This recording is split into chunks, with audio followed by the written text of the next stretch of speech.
Online पर electronics products की best deal ढूंढ रहे हो तो उल्लासनगर शिवाजी चौक पर मिलेगी सबसे सस्ती डील सिर्फ महालक्ष्मी सेल्स पर।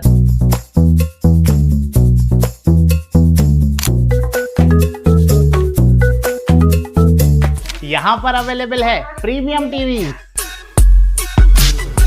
वॉशिंग मशीन,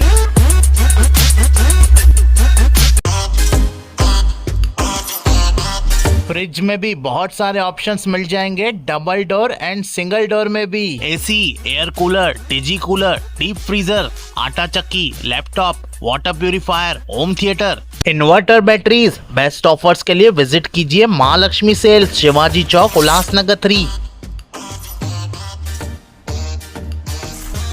उल्लास विकास को YouTube पर सब्सक्राइब करें और बेल आइकन को भी दबाएं। डोंबिवली में 8 साल के लव अफेयर के बाद कोर्ट मैरिज करने वाले एक युवक की पत्नी और उसके परिवार के अचानक गायब होने की एक चौंकाने वाली घटना सामने आई है। पति ने इस मामले में मानपाड़ा पुलिस स्टेशन में शिकायत दर्ज कराई है और पुलिस आगे की जांच कर रही है। डोंबिवली के ओमकार बसोड़े और शिवानी किंगरे के बीच पिछले 8 साल से लव अफेयर था। दोनों ने कुछ दिन पहले कल्याण कोर्ट में अपनी शादी रजिस्टर की थी। हालांकि शिवानी के परिवार वाले शुरू में इस शादी के खिलाफ थे। बताया जा रहा है कि ओमकार के दूसरे समुदाय के होने की वजह से परिवार वाले परेशान थे। ओमकार का कहना है कि कोर्ट मैरिज की जानकारी मिलने के बाद शिवानी के परिवार वालों ने शादी के लिए अपनी सहमति दे दी थी। साथ ही दोनों परिवारों ने डोंबिवली में एक हॉल भी देखा जिसमें सामाजिक तरीके से दोबारा शादी करने का वादा किया गया था। बताया जा रहा है कि हॉल के लिए ओमकार ने एडवांस भी पैसे दे दिए थे। इसके बाद शिवानी के परिवार वाले कुछ शर्तें बताकर शिवानी को कुछ दिनों के लिए घर ले गए। हालांकि उसके बाद शिवानी, उसके परिवार वालों और उनके मोबाइल फ़ोन अचानक बंद हो गए। कई जगहों पर उसे ढूंढने के बाद भी उससे कनेक्ट न होने पर ओमकार ने मानपाड़ा पुलिस स्टेशन में गुमशुदगी की कंप्लेंट दर्ज कराई। इस शिकायत के बाद मानपाड़ा पुलिस शिवानी और उसके परिवार वालों को ढूंढ रही है और पता लगा रही है कि असल में क्या हुआ था। पुलिस जांच के बाद ही मामले की सच्चाई साफ हो पाएगी। आता माझं नाव ओमकार बनसोडे आणि जे माझं प्रेम प्रकरण होतं ते शिवानी संतोष किंगरे हिच्याशी होतं। माझं प्रेम कॉलेजपासूनचं आहे। माझ्या प्रेमाला 8 वर्ष झालेले आहेत। पुढे असं घडलं की आता तिला बघण्यासाठी पाहुणे आलेले, म्हणजे तिचं लग्न तिचे आईवडील दुसऱ्या मुलाशी लावून देणार होते। ते माझ्या घरी माझे प्रेम प्रकरण होतं ते माझ्या घरामध्ये माझं माहिती होतं, तिच्या घरामध्ये माहिती नव्हतं। मग त्यामुळे असं झालं की तिचे जे पाहुणे आलेले बघायला तिच्या घरच्यांनी होकार देऊन टाकला त्या पाहुण्यांना, पण तिचा होकार आलेला नव्हता अजूनसुद्धा। मग तिची आई तिच्या मागे लागलेली, वडील मागे लागलेले की त्याला हो बोल, तिला मारहाण केली। त्याच्यामुळे मग तिने एका दिवशी तिच्या आईला सांगितलं की माझं असं प्रेम आहे ओमकारशी, 8 वर्ष आमचं जुनं रिलेशन आहे। 8 वर्ष त्याच्यानंतर मग तिचे आईने तिच्या वडिलांनी सांगितलं की असं आहे। तर तिच्या वडिलांनी विचारलं की त्या मुलाची जात कोणती आहे। तर त्यानंतर मग तिने शिवानीनेच सांगितलं तिच्या मम्मीला की त्या मुलाची जात बुद्धिस्ट आहे। तिच्या वडिलांना पण सांगितलं जात बुद्धिस्ट आहे। तर तिच्या वडिलांची ती कॉल रेकॉर्डिंग आहे माझ्याकडे, पण ते मला जातीवर्ण भिकारी वगैरे असं बोललेले आहेत त्याच्यामध्ये। आमचं 15 मे 2026 रोजी आमचं कोर्टामध्ये लग्न झालेलं होतं। त्याच्यानंतर मग मी तिला 19 तारखेला रात्री घेऊन आलो। आम्ही कोर्ट मॅरेजमध्ये तिच्या आईवडिलांना सांगितलं आम्ही कोर्ट मॅरेज केलेलं आहे। तिचे आईवडील फोर्स करत होते की ते पाहुणे आलेले त्याला बघण्यासाठी हो बोल म्हणून। तर मी तिला तिच्या घरातनं घेऊन आलो, माझ्या फॅमिलीसोबत मी तिच्या घरी गेलो, बोललो की आम्ही कोर्ट मॅरेज केलेलं आहे। आता मुलगीचा लिगली मी हस्बंड आहे आणि मुलीला माझ्यासोबत राहायचं आहे याच्या पुढे। तर मुलगी माझ्यासोबत राहण्यासाठी रेडी होती, माझी फॅमिली पण रेडी होती तिला ॲक्सेप्ट करण्यासाठी। मग आम्ही तिच्या पण आईवडिलांना बोललो की या तुम्ही मानपाडा पोलीस स्टेशनमध्ये। तिचे आईवडील मानपाडा पोलीस स्टेशनमध्ये आले नाही।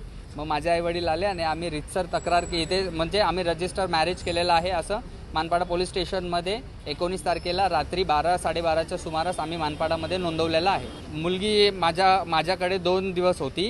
तिसऱ्या दिवशी तिचे मामा आले गावावरनं। तिच्या मामांनी तिला बोलली की शिवानी तू ये घरी, तुझं प्रेम प्रकरण आहे तर ठीक आहे, ते आम्हाला मान्य आहे, आम्ही तुमच्या दोघांचं पण लग्न लावून देऊया, त्याबाबत काही काळजी करू नको। तिच्या मामांनी तिच्याशी गोड वगैरे बोलून लग्न करायची ग्वाही दिली आणि बोलली की आता तुम्ही असं पळून लग्न करू नका, जे काही असेल आपण 4 पाहुणे बोलूया, सगळ्या समाजासमोर आपण लग्न लावूया। त्याच्या पुढे झालं की असं त्याचे मामांनी लग्नासाठी ओके बोलले. मग ते आम्ही हॉल बघायला गेलो.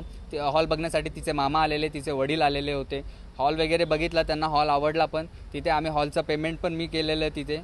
आणि त्याच्यानंतर मग आम्ही हॉटेलमध्ये गेलो, तिथे आम्ही जेवण वगैरे पण केलं. त्याच्यानंतर सुद्धा त्यांच्या घरचे हावभाव वगैरे सगळे व्यवस्थित होते. ते ॲक्सेप्ट केल्याचं नाटक करत होते आमचं. ते लोक रात्री 11:30च्या सुमारास मी त्यांना बघितलं. मी घरी गेलेलो त्यांच्या. तर सगळं व्यवस्थित होतं. तिला माहिती नव्हतं, म्हणजे शिवानीपर्यंत असं काही पोहोचवलं नव्हतं की आम्ही तुम्हाला घेऊन जाणार आहेत वगैरे. ते तिच्या फॅमिलीची इंटरनल प्लॅनिंग होती. तिला तिथून घेऊन जायचं होतं रात्री. तिला न कळत ते लोक घेऊन गेले. आणि तिला स्वतः जायचं नव्हतं. ती मला बोललेली पण की ओमकार मला जायचं नाही आहे. तरी मी बोललो की ठीक आहे, ते आपलं लग्न लावून देणार आहेत म्हणून. कारण की त्यांनी मामाने ग्वाही दिलेली, हॉल वगैरे बुक केलेला होता आणि सगळंच झालेलं होतं. तिच्या मामा पत्रिका छापायचं होतं हे पण मला बोलत होते. माझं लग्न त्याच्या मामाने तारीख काढलेली 24 तारखेला लग्न होतं. 24 मे 2026 रोजी, रविवारी रोजी. तर तिच्या मामांनी तिला काल रात्रीच म्हणजे 21 तारखेला रात्री 12:30 ते 1:30च्या सुमारास तिला तिथून घरातनं ते लोक जबरदस्ती घराबाहेर घेऊन गेले. आता ते कुठे घेऊन गेलेले आहेत त्याबद्दल काहीच मला कल्पना नाही आहे. आणि तिचे आई, तिचे वडील, तिचे मामा, तिच्या मामाचे सासरे आणि तिचे मावशी जे आहेत त्यांच्या सगळ्यांचा मोबाईल बंद आहेत. कोणाचाही मोबाईल लागत नाही आहे. ते पण आम्ही तक्रार मानपाडामध्ये पोलीस स्टेशनमध्ये दिलेली आहे. मिसिंगची तक्रार तिथे नोंद झालेली आहे. तुझी काय मागणी काय आव्हान करशील?